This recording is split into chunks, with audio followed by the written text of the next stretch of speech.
John likes tech and lives in Indiana, you know. Kevin likes the Dodgers and talks on the radio. John plays games on Xbox and on his Nintendo, while Kevin runs around LA with his mustachio. It's the Lack of Genius podcast, in your ear holes at last. They don't know they're Mars from Venus, that's why it's the Lack of Genius podcast. Hey, Kevin. John, how you doing, man? Oh, not too bad. How are you? I'm good. When we hopped on here, I was complimenting your haircut and I think maybe even a beard trim. Am I wrong on that? The beard trim's been a while, but okay. Yeah, I did get a haircut last week, so. The hair looks good. I know you cut your long hair this has been a couple months now before Chicago, but part of the reason I bring it up is because I bet that short hair feels good in the summer heat, right? It does. I'm gonna miss the long hair come winter, though. Yes, then you'll grow back all the fuzz and you'll be warm again. But we're in the thick of summer right now, and part of the reason I bring that up is because that's what this episode is all about, is summer camp, baby. Summer camp. Our specific summer camps. Where did you grow up going to camp, John? Well, I grew up going to a couple of them, okay. But we're mainly focused on church camps that we've gone to, and so for me that was Camp Alexander Mack up in northern Indiana, and so yeah, that's where I went. Both of our camps, so I'm doing Camp Laverne here in Southern California. Both of our camps were founded by the Church of the Brethren and connected to the Church of the Brethren. Camp Laverne and Camp Mack. You went to other summer camps? Are these like Boy Scout camps, or were they other? Yeah. I went to the Scout camp too. So got it. But this quiz, of course, focusing on Camp Mack, where your child is right now, correct? He is, yeah. Jacob is currently at Camp Mack. He's been there a couple times in the past with my parents for grandparents' camp. Cool. But this is his first time at any camp for a week without family. Wow. So this is his first trip away. How did he feel? Was he nervous about it? Was he excited?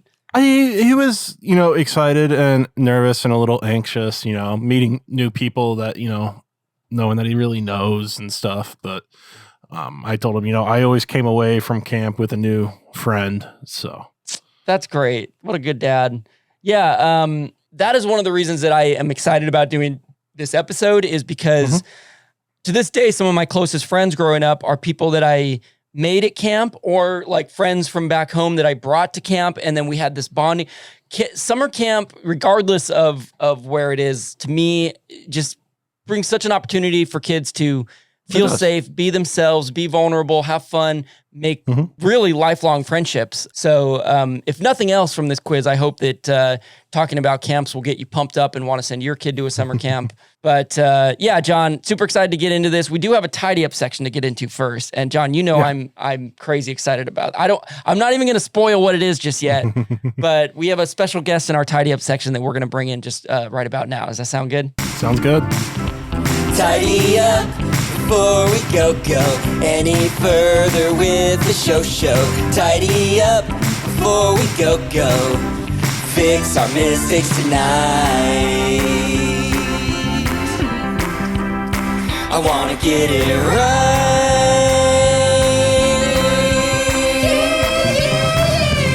Tidy up. Okay, so this is a very special tidy up that I'm very excited about. I don't know if we have a guest for our tidy up. Let's bring him on. Barry Goldmeyer, our joggling joggler. Round of applause. Barry, thanks for joining us, man. Good to be here.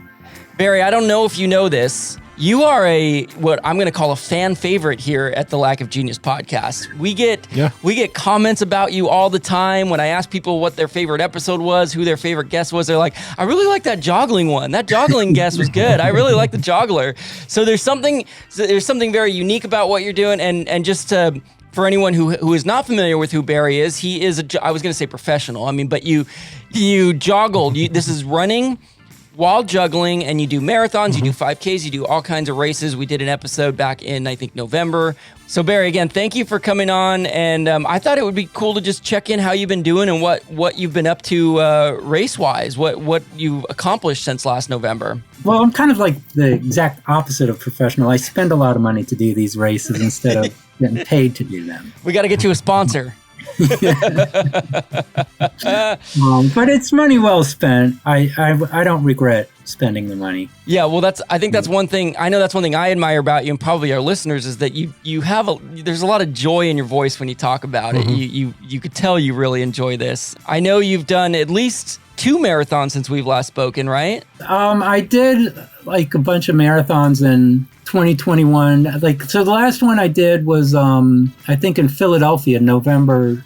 Looks like it's November 21st. Okay. And then I did like one in Arizona in January. Did a couple other races too. Some like half marathons, I guess. Do you dress up for every single one and do a theme, or do some you just kind of go and you just joggle? It depends. I don't know. It just depends on a lot of things. It just like if something happened, like say if I was going to do some Capitals thing and the Capitals lost really bad like the night before or something, I might scrap it and do something else that day.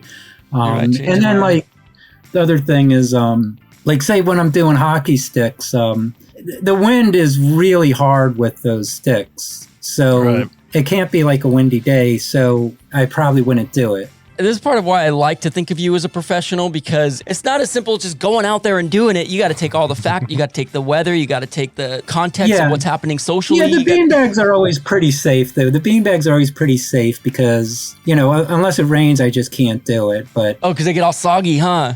Yeah, that's no good when they get soggy. You ever think about writing a book about joggling, Barry? No, not really. You know who would read it? You know who would buy your first copy? You already know the answer. Me right here, man. I would read. In fact, man, I wish I had connections to like a documentary film.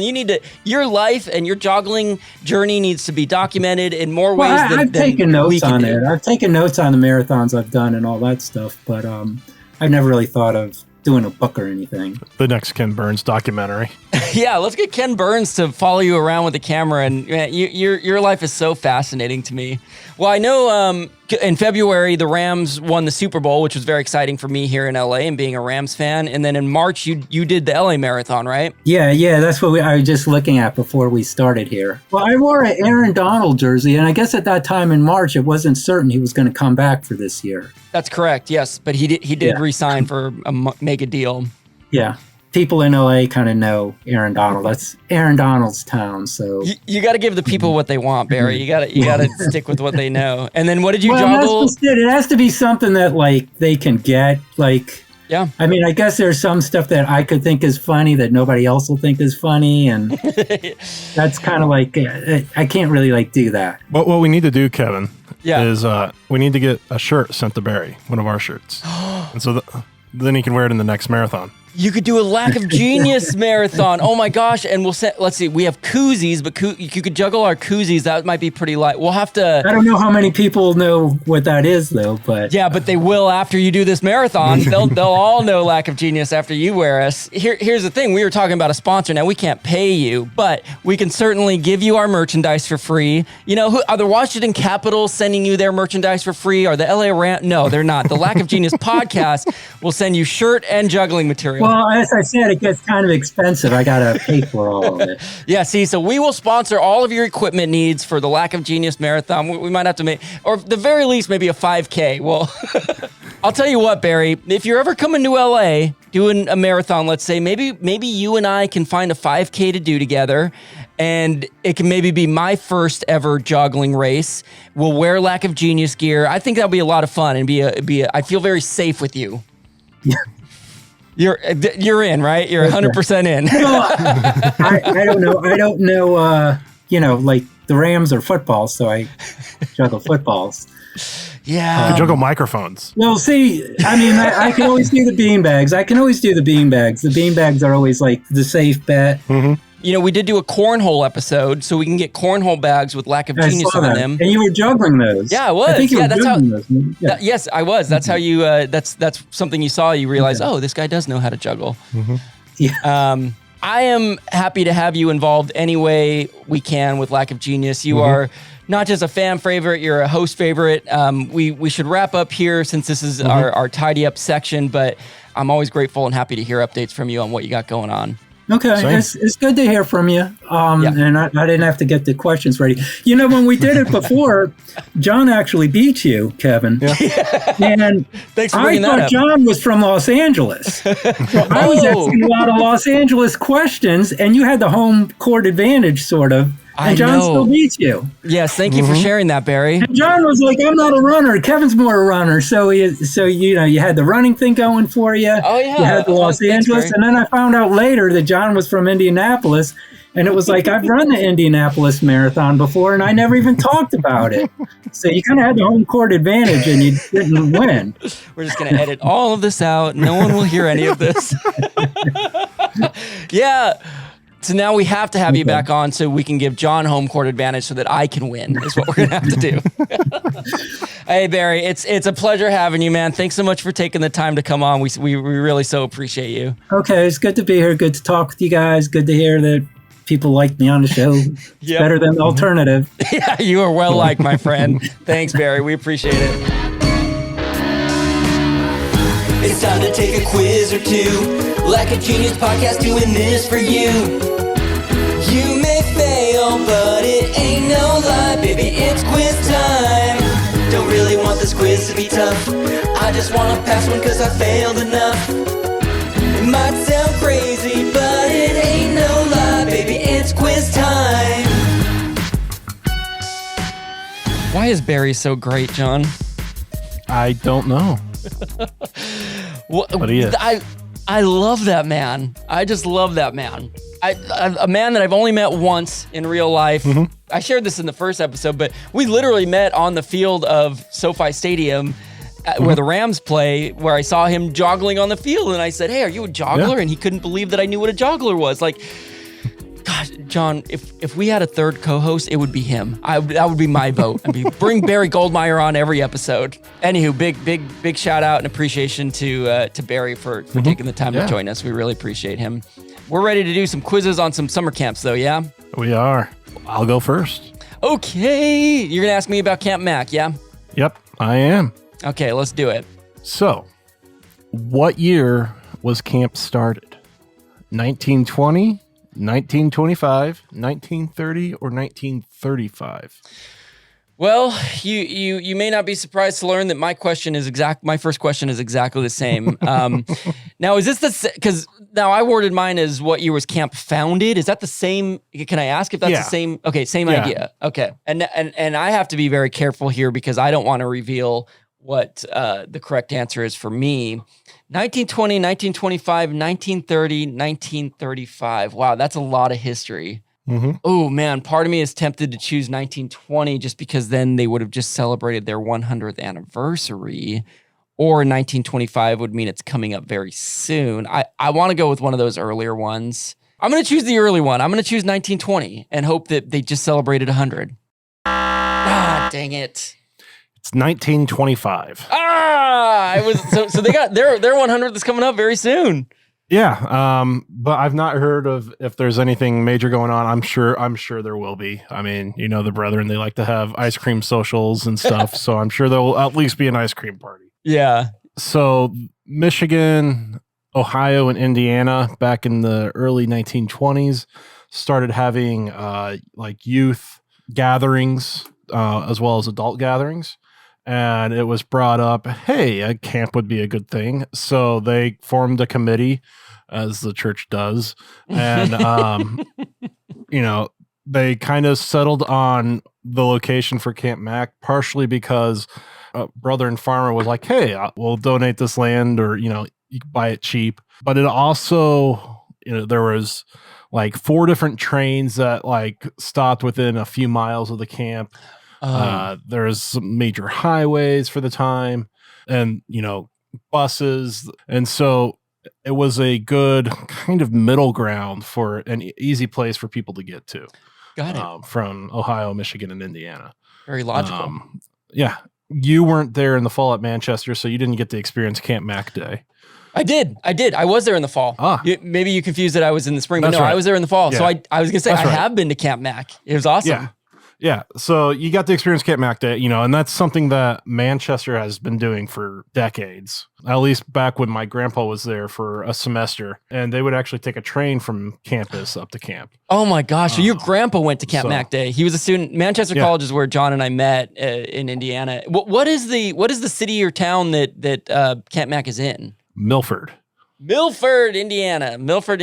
Got it. Gosh, so you and your grandfather went to Camp Mac.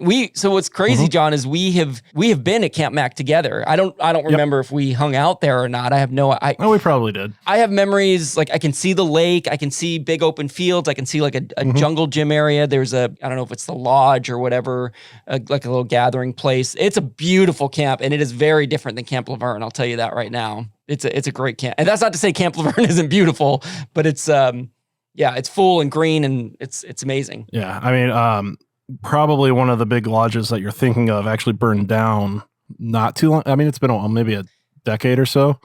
So they've built a new building and some other stuff. So, I mean, there's been improvements, were much needed and welcome. And so. Very cool. Very cool.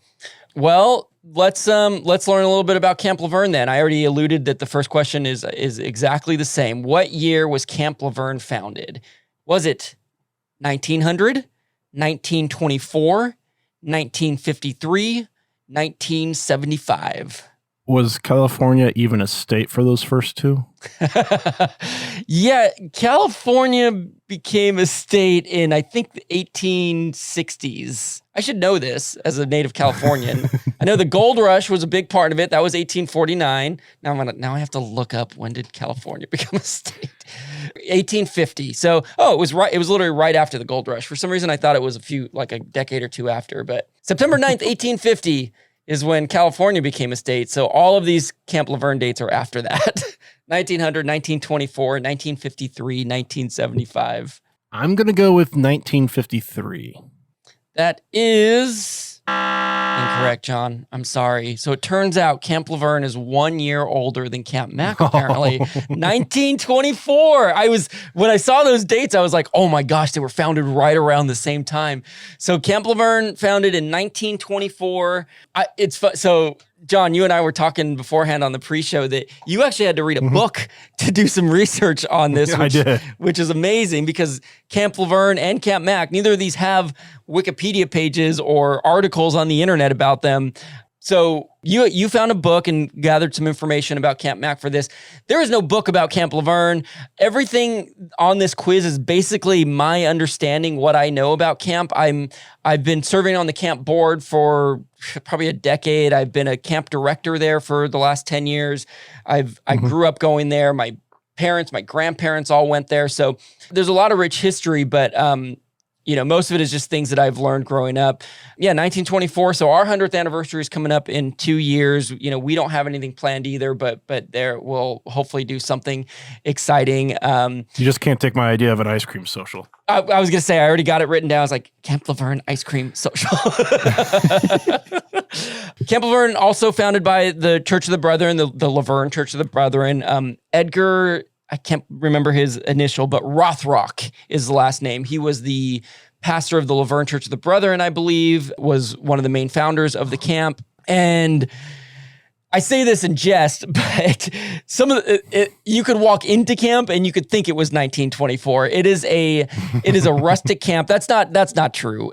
But some of the structures are quite old. I mean, it still has a lot of the history and charm from the old days when these buildings were first put up. We still have open air cabins, some of them, but like when I grew up going in the 90s, all the cabins were open air, meaning like the door was just like a half door, almost like a stable, like a half door that swung open. The windows were open. So I have memories of almost falling out of my bunk several times up from the top bunk as a kid. It is rustic, but like you said, and I don't want to spoil future questions, that we have made significant improvements and modernized many of our buildings. But to me, that is one of my favorite things about camp, is that it still has that rustic charm. And if you're going to go there, you're going to be in the outdoors. Like it's part of the experience as you're up in the mountains. Angeles Oaks, California. That's in the San Bernardino Mountains here in Southern California. That's where Camp Laverne is located. So there you go. A little quick history but yeah, we're 1 year apart, us Camp Laverne and Camp Mac. All right. What you got for number 2? True or false? Ooh. My mother's grandfather helped build buildings at camp. I'm going to say true. I'm going to say that your mother's grandfather did indeed help build buildings at camp. True. Woo! Correct. All right. Yeah, the camp was started in 1925. Obviously, buildings needed to be built. I don't know what buildings he actually was involved with because there's quite a few of them. And you were talking about the cabins being open air. We still have quite a few open air. They're basically just like squares. And, they've got screens because we have bugs. Yeah, we since have added screens to those open air ones. Uh-huh. And that's actually one of the ones that Jacob is staying in this week is one of those old ones. I love that. I don't think they've ever been painted over, and everyone just writes their name in the cabin and stuff. I don't know if Laverne allows that or not. They've been painted over since, but yeah, our cabins used to have all kinds of etched initials and things like that. But ours hasn't been painted. Oh, that's fantastic. So I mean, I know that I at least wrote my name in one of them. Cool. I don't remember which one. Yeah. And I told Jacob that, so I'm sure he's going to try looking all over the place and every single one that he can to try and find my name. That's great. That'd be so cool if he found it and added his name next to you. Yeah, my mother's family is from the North Manchester area. And so this is maybe just a half hour, give or take, half hour, 45 from the North Manchester area. The people involved with the camp, were from the North Manchester area as well. And so a lot of the stuff was built by the church. Amazing. Yeah, it's and what's so amazing is just how mirrored Camp Laverne and Camp Mac are as I'm learning, because same kind of thing. Most of the original structures were put up by members of the church. They would go up there and they would build the cabins, and that's kind of why I say it a lot. It almost looks like it's still. I don't know what year the cabins were actually put up. But a lot of them are built very solidly and just like, there they are, still standing there from however many decades ago. But amazing. I love that. This, believe it or not, this next question about Camp Laverne does have to do sort of with similar things that you just talked about. Number 2, what is the name of the only remaining outhouse at Camp Laverne? Is it Roadmaster, the Throne, Gertrude, or the Kevin Schatz House of Pee and Poo? I mean, I could see you having a sign made that says that and you hanging it on there, but I feel like Gertrude. It's just calling to me. Gertrude is calling to you? It just seems too random to be made up? Yeah. Gertrude is correct. That is the name. I do not have a sign up. I was thinking of a fourth answer for this, and I realized, wouldn't that be funny if the one building that was named after me was the outhouse? Now, there are many people far ahead of me in line to have buildings named after them. So once again, I say that as a joke. But if I had anything, I'm the kind of person that even as an old man, I'm pretty sure if I saw a sign that said the Kevin Schatz House of Pee and Poo, I would still laugh at that and find that funny. That would be an honor to me. So, for many years, the only restrooms available at Camp Laverne were outhouses, with the exception of, I don't know what year these were added, but there was one set of flushy toilets, a male side and a female side. It's just one small little outhouse-looking building, but they're flushy toilets, and they're the only non-smelly ones. Those are on what we call Bluebird Hill up at Camp Laverne. So when I was a youngin', up until about my high school camp age years, the girls always stayed on Bluebird Hill because they got the nice smelling toilets, and the boys always stayed down where the outhouses were. There was an outhouse called Roadmaster, and that was the one that was right by the boys' cabins all the time. So I remember going in there. I can literally smell it right now. Like it's amazing. Smell is such an amazing memory tool. Mm-hmm. But Gertrude is the only one that's still standing. It's down by our kitchen. So our kitchen is right next to a stream that's a beautiful shaded area with green picnic tables. Gertrude technically is no longer an operating outhouse because, you go in the toilet, right? You'd go in the pit and there's like a thing that you can clean out. The thing that it connects to is no longer there. So if you can pee into it, but it just basically goes into the ground. But I hope it never gets torn down because it is definitely a landmark of a building. I was saying that we only had those one flushes in I believe the year 2000 is the year that it officially was put to use. A brand new bathroom was built, a whole bathroom facility, including showers, flush toilets, dressing room. It's a beautiful structure. It's like our best structure at Camp Laverne is 100% our bathroom. It's the newest and the nicest. My dad, my uncle were both big parts of building that. They were a big part of that project. I remember going up there as like a teenager and helping a little bit. I know I helped some, but I can't take much credit for it. In fact, they had T-shirts made that said "Finally a place to go in the woods," and that changed life for me when I was like, "Oh my gosh, I can actually go to a nice flushy toilet." And and one other thing I wanted to add is that prior to that as well, the only showers that we had were outdoor showers. It was basically like 4 pieces of sheet metal put up around showers with an open, there was no roof, and there was what's called a puffer belly next to it with a water tank by it. I sound like an old man. Like back in my day, we had to start a fire before we showered. We literally did. We had like an hour before we wanted to shower, we would have to start a fire in this puffer belly, heat up the water, and then we only had that limited 1 tank of water to take our showers in. And so yeah, you can imagine that in 2000 when the new showers and toilets went up, we were ecstatic. It was a game changer. All right, where are we at record wise? You're 1 for 2, and so are you. All right, let's do it. Let's do number 3. Yeah, and not trying to look ahead, but our number 3s are both very similar questions as well. Oh, cool, awesome. What is the name of the camp newspaper? Oh. Mac News, Wabi Waves, Brethren Press, or The Info? Name of the camp newspaper. So Camp Laverne does not have a camp newspaper, but Camp Max, is it Mac News, Wabi Waves, Brethren Press, The Info? I'm tempted to choose this one that Wabi Waves. It makes me wonder if the lake there is called Wabi. That would be a very creative and innovative name. The waves happening in the Wabi area. I have to choose Wabi Waves. I love that too much. Yeah. Yep, it's called the Wabi Waves, and it's still a thing. Each cabin will kind of create their own page for it, and gets photocopied and stapled together and all that. Oh, how cute. But this is something that the camp has been doing almost from the beginning.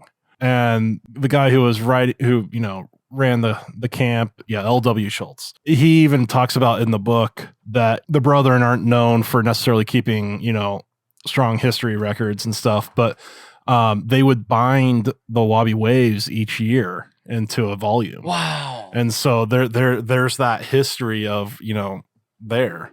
And I know a lot of that burned in the fire when Becker burned.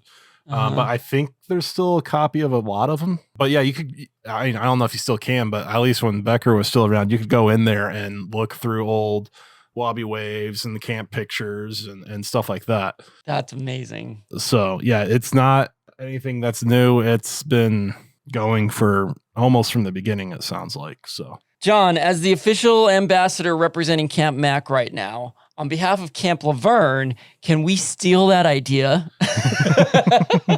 Can I blatantly rip that off and use that at the summer camp that I'm directing here next week? Yeah, go ahead. Thank you. I have official permission from Camp Mac. This is a binding and whatever document. No, I love that idea. Yeah, I mean, and it's named after the Lake Wabi. That's the lake camp is on. I love it. Wabi Waves. Do you guys do stuff in the lake? I mean, do you guys use it for swimming and recreation and all that? Yeah, canoe, swim, rowboating, sailing. I love this newspaper idea. I am blatantly going to rip off this idea because I think that would be fantastic. So thank you for that. Yeah, I mean, and I'm pretty sure I have a box somewhere with all the ones from when I went. So cool because they give it to everybody at the end. See, our technology isn't that great up there. I don't know if we could actually make a copy for everybody. We probably have a copy machine up there. I think we could probably make it happen. All right, John, thanks for the inspiration on that. I'm glad I got that one right. I'm 2 out of 3. Let's see how you do on number 3. Yeah. Similar question because I'm asking what the name of something is. What is the name of the Camp Laverne theme song? Is it A, the Camp Laverne theme song, B, CLV's The Place to Be, C, Kayakiikis, D, 1, 2, 3, CLV, exclamation mark. I'm going to go with CLV's The Place to Be. That is Incorrect. I would say that's the working title of the new song that I wrote. Actually, I think I just called it the Camp Laverne song.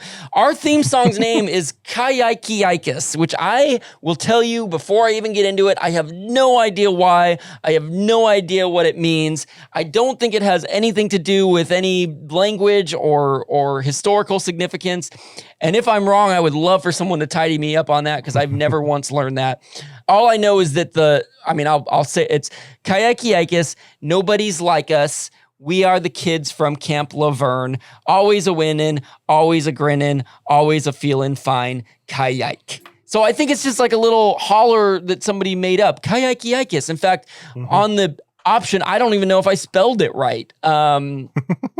But one of my favorite things to do, most of the directors will come in and say, now make sure you don't mix up the lyric. It's not Kayaikiaikus, nobody likes us, which is what commonly happens when people sing it. It's Kayaikiaikus, nobody like us, saying we're individual. Nobody like us, but it's very easy for kids to sing nobody likes us. So I, in fact, encourage my campers to sing nobody likes us because that's what makes us unique. I don't know if I'm spreading a great message, but...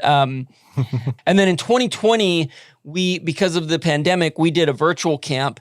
And for that, I wrote, I'm certainly not saying this is camp's new theme song, but I wrote basically just a new Camp Laverne song, kind of describing the different things in the area, the different landmarks. And I don't remember if I named it. I think I did just call it the Camp Laverne song, but I think I'll change it to CLV's The Place to Be based on your selection. So Well, that's cool. Yeah, man. Yeah, I mean, Camp Mac has a song too. And I'll admit it's been long enough since I sang it that I had to go find lyrics for it.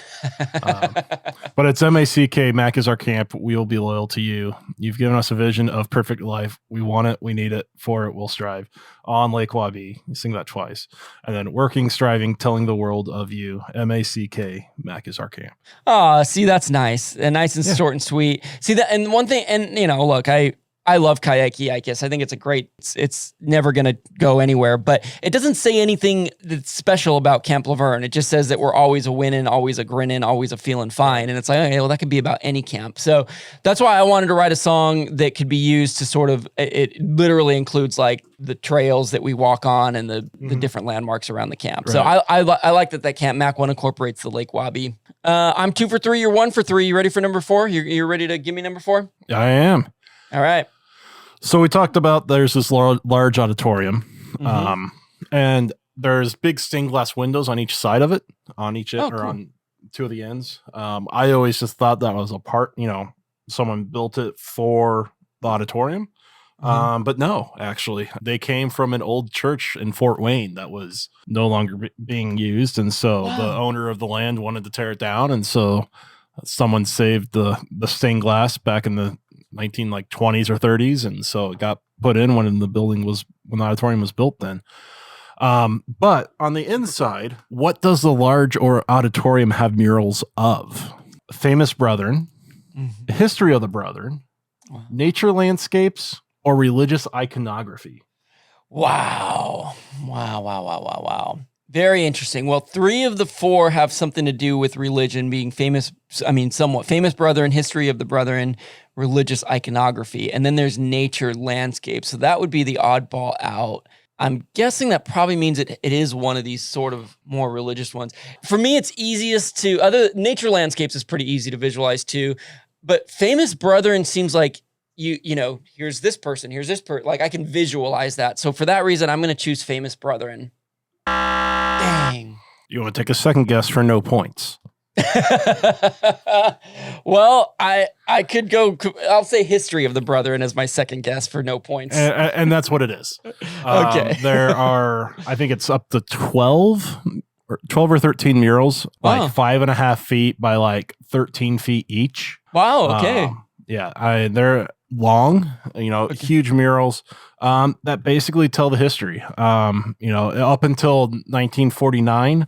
And then a new one got added back in like 2010 to kind of continue it on. But yeah, it basically starts in, 1710 or 1708 or whenever, with the founding of the church, and then kind of each of the major, coming to America, and then so on. That's so cool. I cannot help but think about Parks and Recreation, like the murals on the walls. If you haven't seen Parks and Rec, it's very funny. That is very cool though. We have like one big mural when you walk. We have a main lodge, and that's where we hang out in most. But there is a mural up against the wall when you walk in that basically depicts camp life, and it's like a sun coming out of a godlike kind of Jesus-like looking figure, and then these sun rays coming out, and then in between each sun ray is a different image of camp. So here's kids canoeing on the lake, here are kids at campfire. It's a beautiful piece. It doesn't sound as like significant as what the Camp Mac one looks like. But I do love the incorporation of art there. That's cool. All right, well, I'm 2 for 4. Let's see if you can tie me up on number 4 here. You're 1 for 3 right now. What unique feature is noticed upon entering Camp Laverne's Craft Lodge? Is it A, the door is bright green, B, there's no roof, C, the walls are covered with campers' names, D, it smells like butterscotch? I'm going to go with butterscotch. I gave you some pretty good choices, right? Yeah. I was very proud of my choices there. It smells like butterscotch is the unique feature upon entering Camp Laverne Craft Lodge. That is incorrect. Now, let me tell you why I have that choice there. The correct answer is that the walls are covered with campers' names. So much like your cabins, our cabins used to have names on them and then they painted over them. And I don't remember ever getting like a memo, quote unquote, about this, but the message was kind of clear, like, okay, we should probably stop writing our names on here.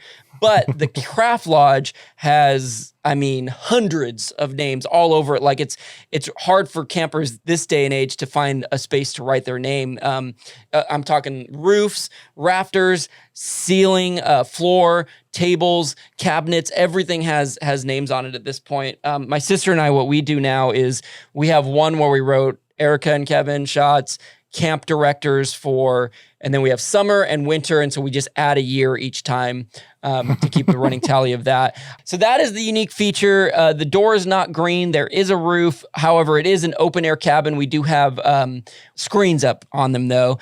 The butterscotch is because there is I'm going to get shamed for not knowing the name of the tree. There is a type of tree in and around camp that when you go and smell it, it smells like, now there's debate about this, it smells like either some people say butterscotch and some people say vanilla, which if you kind of think about it, they're sort of similar smells. Right. I can definitely notice it almost is like a vanilla flavored chapstick, but I tend to think that it's butterscotch more. We have a trail that we hike to get to our local lake, Jenks Lake. It's like 3/4 of a mile away, if even that. But there is a tree that we pass every time and encourage our kids to smell, and that is the butterscotch. So I almost wondered if you knew that this tree existed and you could argue like, well, maybe it's surrounded by those trees, but no, there are no trees near the Craft Lodge that smell like that. I don't think I knew that. So there you go. Yep. Covered with, oh, and by the way, I wanted to share this fun fact about my dad that I do believe he has the oldest signature in the Craft Lodge. I've spent a lot of time in there looking for the oldest one. I don't know what year it was put up. I would guess probably in the 50s, but 1962, there's my name. There's my dad's name, Bob Schatz. It says Bob and then it has 62, 63, 64, and then he has a separate one that says 65. So there you go. All right. Am I on the last question? We're moving on to number 5. Yeah. All right. I'm 2 for 4. You're 1 for 4 going to the last questions. How many acres is the camp now? Wow. 200, 100, 300, or 1,000? Wow. Any one of these, like, I actually don't know what the acreage is of Camp Laverne, but God, if I had to guess, I would say like 5 acres, unless I'm severely underestimating what an acre is. So to hear that it's either 100, 200, 300, or 1,000, then yeah, it's quite a bit larger. I don't know. I'm going to choose something in the middle. I'm going to say 200. I'm going to say it's 200 acres. All right. It's 200 plus. Wow. Very cool. Very cool. I love that I'm not good with size estimations and things like that. That is not my forte. So when I say Camp Laverne is maybe 5 acres, I could be severely underestimating that. I don't know. I would love to tidy this up down the line and kind of get an accurate guess. I do anticipate that Camp Laverne is much smaller than Camp Mac, though. Would not surprise me, but I may be off on my acreage, so I will check that fact. All right, number 5. I did get that one right, so that means I won the episode, but you can try to go 2 for 5 here. This is unique to my experience at camp. Which exotic animal was said to be meandering in our nearby lake, Jenks Lake, in the summer of 2012. So I think this was my first year as a director. And there was this exotic animal that was in the lake that there were signs everywhere to have caution because this animal was in here. Which was it? Was it A, giant piranha, B, a snapping turtle, C, an electric eel, or D, a caiman? Well, I don't think an electric eel would be able to live in the lake. Piranha, maybe, but I'm going with either the caiman or a snapping turtle. I think caiman actually needs more salt water, brackish water. So I'm going to go with a snapping turtle, which might be exotic to you, but is not exotic to us here in the Midwest. Snapping turtle, John, is incorrect. It was the caiman. And I guess I could have given you a clue on this and maybe you already figured this out, but this was something that somebody released into the lake. Like somebody bought this pet caiman or somehow came into possession of this caiman, which is like a small crocodile, if you will. That's the closest way I could describe it. And needed to get rid of it. And they went and they put it in the lake. So we never saw it, but it was so fun because it was a relatively small group.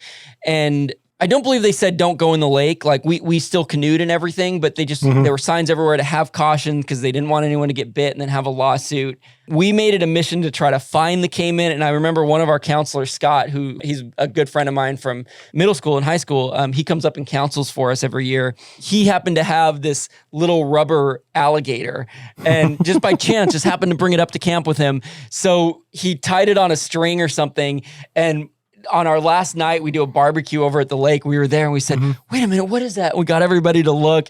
And they, these are high school kids. So we were trying to be all cutesy, like, do you see that? What is that over there? Is that a kid? And then he pulled the string to make it move. And all the high schoolers were like, you're dumb. That's just a rubber one. And then, but then it ended up being a nice little bonding experience where we walked around the lake holding the alligator. Like, look, we caught the caiman, everybody. We caught it. Just one of those silly, like sort of, kind of inside jokes. But one of the reasons that I love camp is that every camp has its sort of a different theme that you really can't predict. They just sort of happen. So there you go. John, anything else you got on camp or on anything in your life?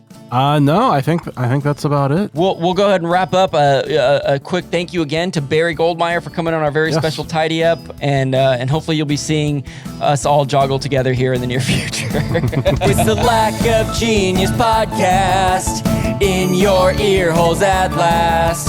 They don't know they're Mars from Venus, that's why it's the Lack of Genius podcast. So you kind of had the home court advantage and you didn't win. We're just going to edit all of this out. No one will hear any of this.